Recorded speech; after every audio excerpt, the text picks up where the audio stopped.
What's going on, guys? Welcome back to episode 2 of JaAR, which is Joe and Amy Review. I'm Joe.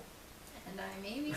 And we're here to review, as you can tell from the title down below, we're here to review one of the stories from Shadows over Innistrad, from the Uncharted Realms. And this time it is a gaze, blank, and pitiless. And this time that's referring to the gaze from Avacyn. So, as Amy put it, and I thought this was a really appropriate way of putting it, once we started reading the story, Amy's response was, wow, they're just jumping right in, because it kind of seemed like with the last one, they were really going to be setting things up for a while, and so, it started off slow last time with introducing all these random characters to us, and this time it just jumped right in. It was like, here's Avacyn, here's what she thinks, here's what she's experiencing, and there was a little bit of time confusion in this one. So you had, they talked about the fact that, which I found kind of interesting, that it's been a year in time since Avacyn restored Block, or the set Avacyn restored, when Avacyn came out of the Hell Vault, and was released from the Hell Vault. So that was kind of cool, and we got to find out that it's been a year since that point. But then during the story itself, it kind of jumped. I have some notes here on it. It jumped a few months without telling us, and it was a little confusing in there, but I think it was intentionally done that way. And because that's the case, I think it was done really well, because you read it, and it wasn't like it came out of nowhere when they said a few months have passed. In fact, when it said that, it was like, oh, okay, that makes more sense, because now we know why Avacyn is so different. Yes. We didn't have a context for why at that point, because basically the story begins with Avacyn, and it reminded me a lot of Bruce Almighty. Bruce Almighty, I know, I'm sorry, but it literally was almost exactly the same thing. Jim Carrey, when he got the powers of God, he was getting prayers, and he was just receiving all these prayers in his head, and he couldn't keep track of them, and so he, ended up putting them in like paper format and then email format, etc., and he was literally just spending all this time answering prayers. That's exactly what was happening to Avacyn in the beginning, is she was just getting prayer after prayer after prayer. But with Avacyn, certain prayers are louder than others if they, I guess, come with a little bit more desperation. And so she answered a prayer by going to help this woman. We find out later that her name was Kelsey, but we find out that this woman is crying for help because her son Melee went missing. Yeah. And so Avacyn uses this insane power to kind of make her voice like a booming voice, and she calls out to Melee to pray to her, pray for help, so that Avacyn can now find where Melee is. Melee does so, and Avacyn goes and saves Melee and returns him to Kelsey. And Kelsey is super grateful, but then immediately something switches, and she yells at Melee, and that changes something in Avacyn's brain.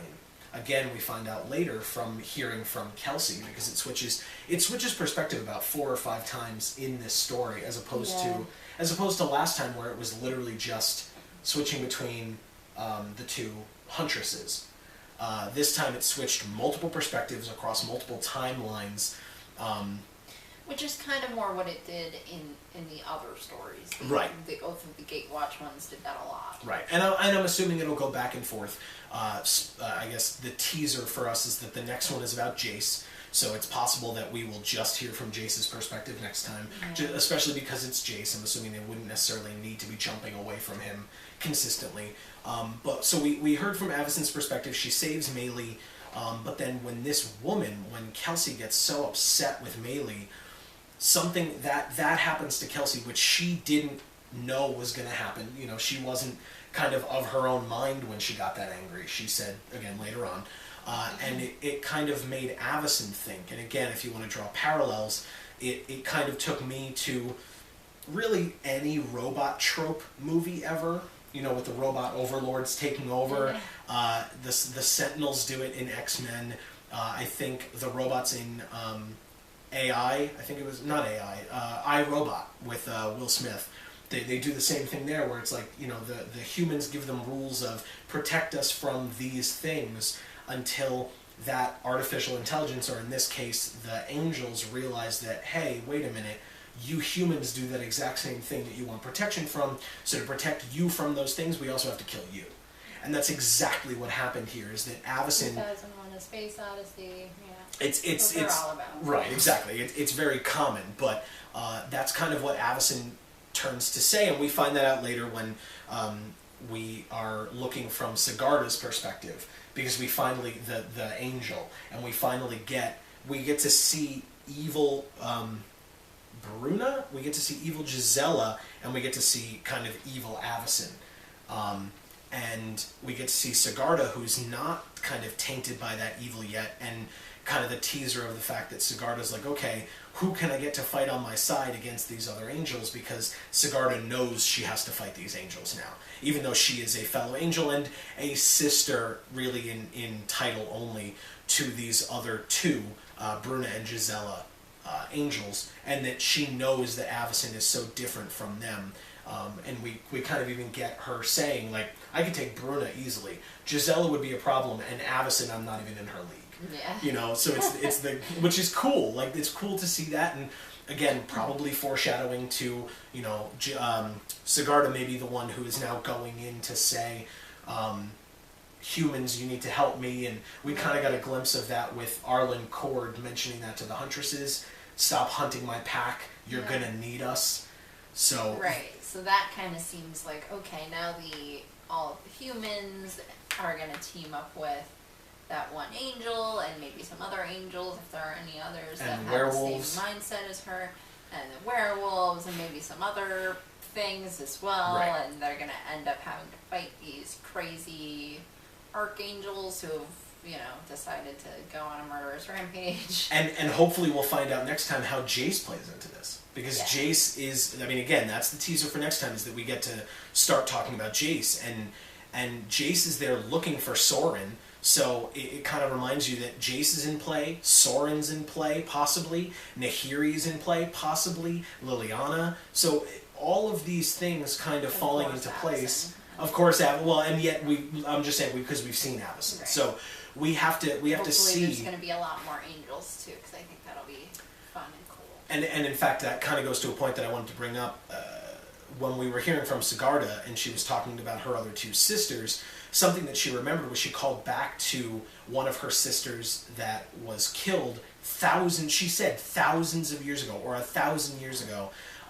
One of her other angel sisters was killed, and it was because she was trying to form a demonic pact. And I think it was Avacyn, Sigarda was saying, was just, like, realized that this sister, who they specifically say is not to be named, very kind of Voldemort-y from Harry Potter, but they say that, you know, her name was never to be uttered again, but kind of at the end of Sigarda's story, at least from this portion, or from this article, Sigarda says, I don't know why I didn't fight more for my sister when Avacyn was killing her. I'm gonna fight this time. You know, and that was a really cool moment, I think, because it's so interesting. At the end of the story, you kind of see the total destruction caused by Avacyn and the other angels, and they don't mention whether she's got Bruna and Gisela with her. They don't mention if it's only 3 angels. They just say Avacyn and angels, and in fact, because that part of the story is being told from Kelsey's perspective, Kelsey doesn't even recognize Avacyn, even though a few months earlier, as she pointed out, she met Avacyn because Avacyn saved Melee, her son.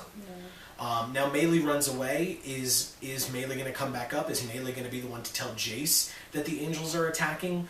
Who knows? We'll have to keep... Cool. It would be cool. It was definitely something that I thought of, because Melee got to escape right before Kelsey dies, and the entire town is just destroyed, and there was that awesome picture with the town burning in flames. Yeah. And it was cool because, I mean, I know that they showed the older picture of Gisela from her card, and they showed Sigarda, and they showed the older picture of Avacyn, plus the 2 newer ones of her from her new flip card that they've already spoiled. But what something that I found interesting with the art, first of all, the art is always fantastic. Yeah. I don't know that I've seen a piece of art that doesn't look good, but I think the art's always fantastic. And one of the things that I noticed, and I wrote this down in my notes, but I remember it, there were 18 different pieces of art in this story that we read today. I haven't talked to her about this yet. There are 18 different pieces of art in the story that we saw today. There were only 11 last week. And unfortunately, I didn't look up how many there were kind of in some of the Oath of the Gatewatch stories and etc. For me, this story, and it may have been because it was so good, but this story definitely felt shorter than last week's. I have to agree. I think it may have taken us about the same amount of time, but we took breaks and stuff in between, so just to like get a drink of water or something. So it wasn't kind of an exact science in terms of how long it took us this week versus last week, but it definitely, if it wasn't shorter lengthwise, it felt like it was. It definitely had a better flow, and which is interesting to say because we had 5 characters, things like that. Yes, well, and but it's interesting to say that it had a better flow because we had 5 different perspectives. Yeah.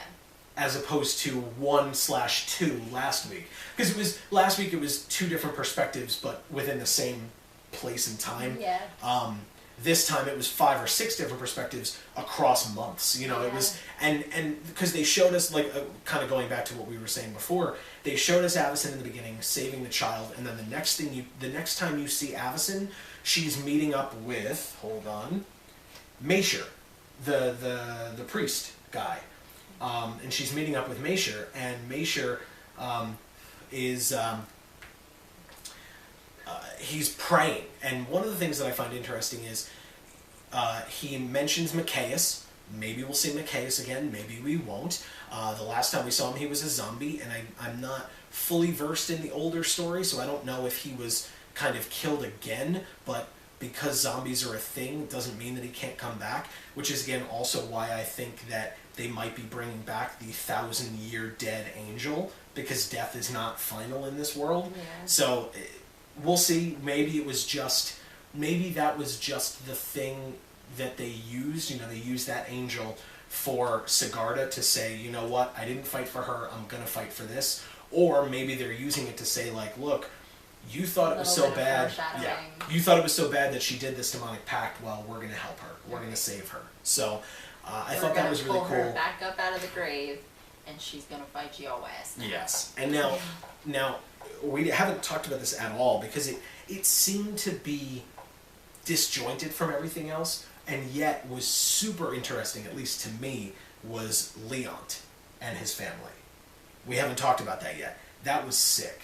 It was so weird, and we're reading it and like making fun of him because it doesn't make any sense. Leont was a smith in the town, and he was going to be leaving his home to go to his smithy, and he kept saying that, I gotta get to the smithy, but as he's going through his house, he's like, oh, my wife's usually up before me, but she seems kind of tired, and so the wife's like lying in bed, and he like kisses her awake, and she looks at him and she says, when someone knocks on the door, she doesn't say this exactly, but it's like, when someone knocks on the door, or when a knock comes to the door, don't answer it, or don't open it. And he's like, oh, that's weird, but she's already asleep again, so whatever, I'm going to go on to my kid's room. Right, and then he's like finding all of these things around his house that are abnormal and not okay, and you would think were suspicious, and he's just not doing anything about it. And then we go on to realize it's because he's like in this weird trance, and we're like, okay, now it's fine that he didn't think of this stuff, because before we were like, the hell is with this guy? Yeah. And he's freaking clueless. And that kind of goes to the mystery aspect. You were talking about like the Sherlock Holmesian style of the story.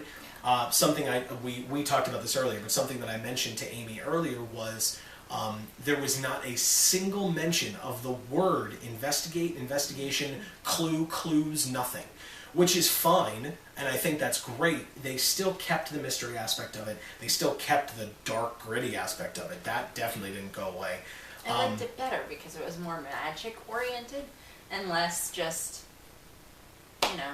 regular murder that could be regular people in the regular world, kind of a thing. And I think the questions that I'm left with, they talk about the curse mute, which took away kind of the werewolf from all these people, and either basically what the story is really quickly is Avacyn, when she came back, she caused the curse mute, which got rid of the werewolf curse on people.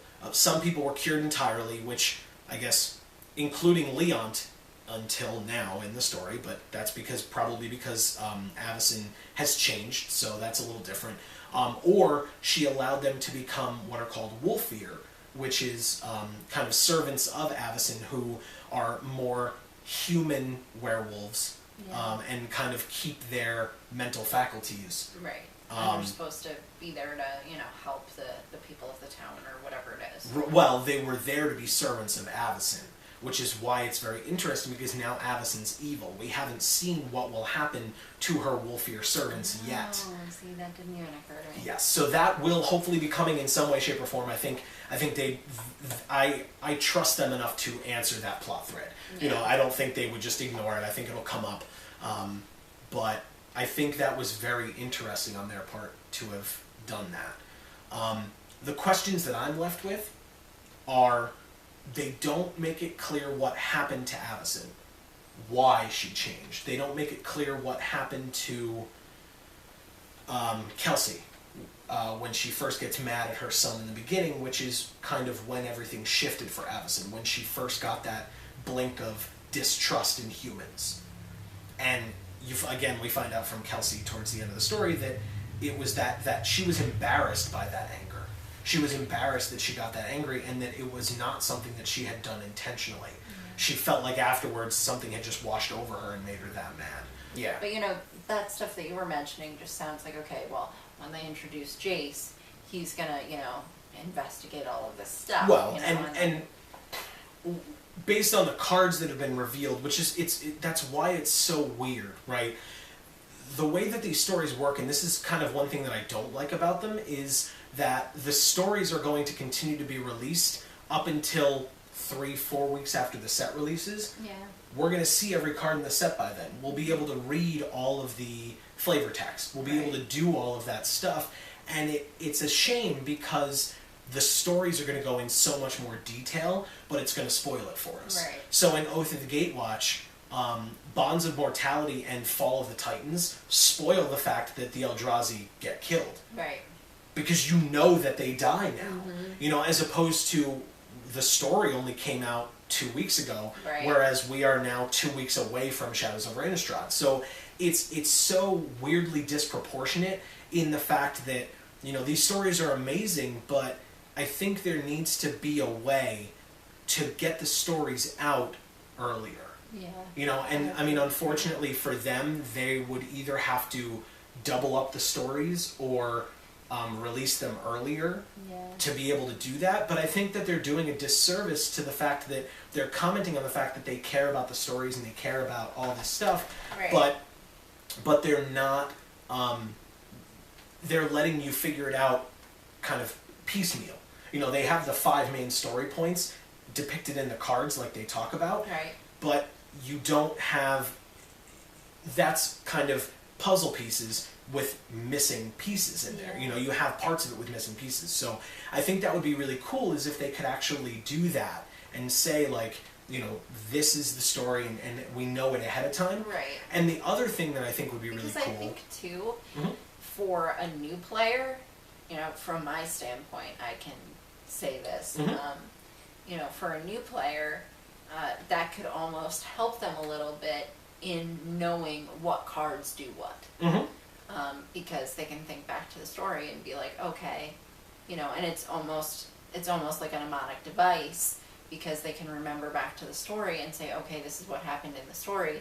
Oh yeah, this card does this because it corresponds. Well, if and when I see that card that goes from a smith to a werewolf kind of breaking through a house, hopefully I'll remember Leont because of how interesting that story was. And based on the 2 pictures that they showed, I'm almost certain that will be a card, with the guy holding the bushel of wood turning into the kind of the werewolf ripping down wood. Yeah, so that'd be cool. Yeah, it's very, very interesting. The last thing I wanted to say, kind of going back to what you were just talking about, is I think that it would be amazing, underneath all of these pictures that they show us, this beautiful artwork that's blown up, right? On the cards, they look really nice. Blown up in these stories, fantastic. Amazing. And the one that I can think of is Remorseless Punishment.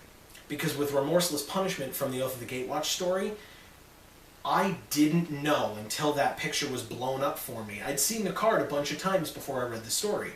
When the card was blown up, or the picture was blown up, I could see that in that swirly purple energy, it was Jace, Nissa, and Gideon.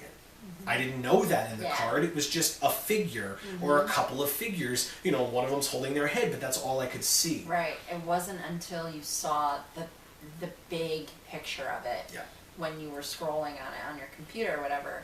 You know, but some people probably read it on their phone or whatever. Maybe it's smaller. Regardless, but you can zoom in but too. You can actually tell. Oh my God! There's Nissa. Yeah. There's Gideon. There's Jace. Right. You know, and there's almost no way on the card. Almost no way. You can't.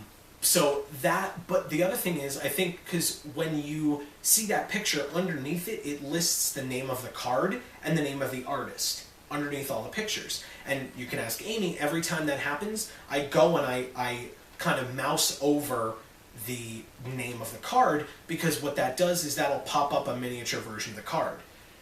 What I think Wizards of the Coast is either going to do soon, or should do really soon if they're not planning on it, is use that to spoil a card for the set. They have all these spoilers coming out from such different directions. Spoil a card in your story. It's currently spoiler season, and they've already spoiled Avacyn, and the double picture of Avacyn that they had did not have the card kind of superimposed under it, where I could mouse over it today. I've seen the card already.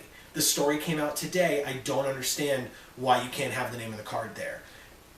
You've already spoiled it. If you haven't spoiled it, I get it. And there are certain pictures where I looked at it today and I was like, that's probably going to be a land. You know, you just look at it and you could see, you look at that picture and you go, oh, that's going to be on a card. Right.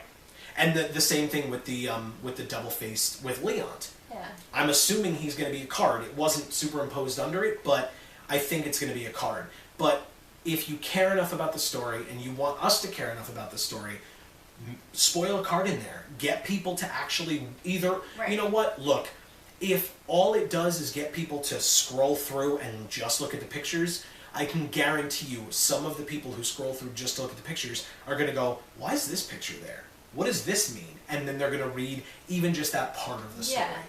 It builds intrigue. And hell, even if they don't do that, it's still more traffic on your site.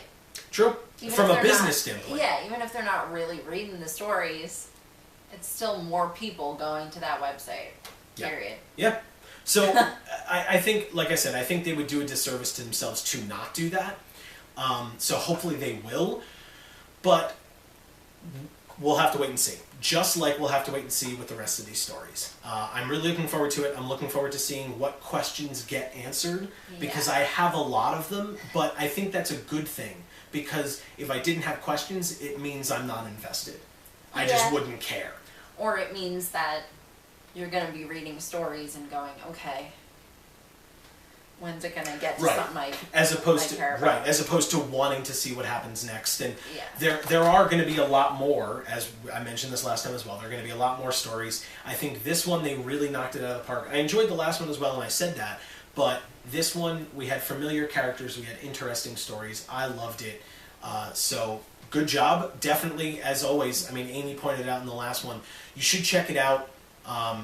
Definitely check it out. Again, don't just look at the pictures like we just talked about. Actually read the story. It's totally worth your time. Yes. We didn't properly cliff notes it, because that's not what we're doing. We're reviewing it as a story.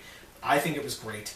I really enjoyed it. And so hopefully you guys do as well. Let us know in the comments. Did you read it? Did you read it before watching this? Are you going to read it after? You know, if you did read it after, what did you think? Yeah.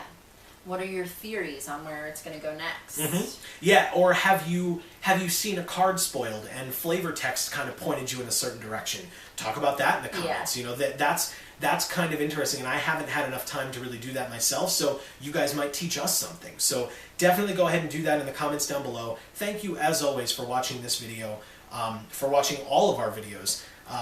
This has been episode 2 of JaAR. I've been Joe. Amy. And thank you for coming to the channel. If you want to find out when the rest of these videos come out, subscribe down below. Like I said, message in the comments. Twitter, Facebook, those links are in the description. Thank you guys for watching. Share this video around if you have friends who you want to be interested in it. We really appreciate it. It helps us out a lot, and we can make more of these for all of you.